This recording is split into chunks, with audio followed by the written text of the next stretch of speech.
the week, and we begin with the 2016 election, or as you probably know it, America's Shit Salad Fuckstravaganza 2016. It was the Democratic National Convention this week, more on that later, but as of right now, polls suggest that this race is extremely tight, even tighter than the perfectly normal grip that this father has on the hips of his own adult daughter.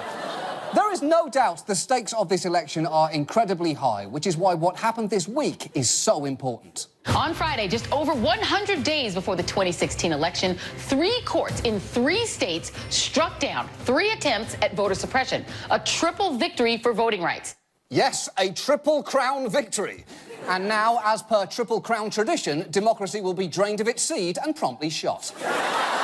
Yes, a string of voting restrictions was struck down this week in Wisconsin, Texas, and most notably, North Carolina, birthplace of Charlie Rose, Vince McMahon, Gallagher, and Fred Durst, or as I like to call them, the real Mount Rushmore.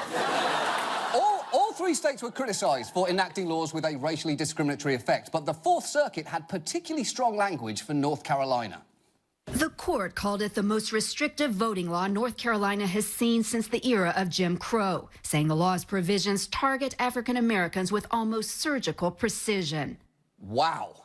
Targeting African Americans with almost surgical precision. That is not a phrase you ever want to hear outside of a marketing meeting for Dark and Lovely Healthy Gloss Shea Butter Relaxer. I think it's okay for me to tell that joke. I'm pretty sure that joke is fine. I'm about 80% confident we have no problem there. The point is, when you hear what North Carolina's voter ID law contained, it is hard to disagree with that court.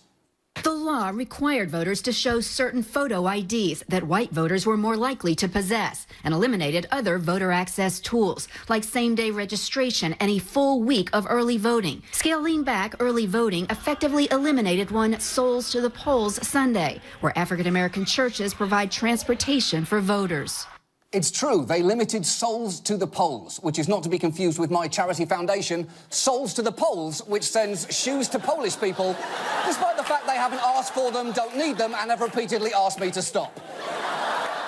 Now, to be fair, at the time, politicians in North Carolina were insistent that this bill was passed for good reasons. Republican State Representative David Lewis chaired the Elections Committee when that bill passed.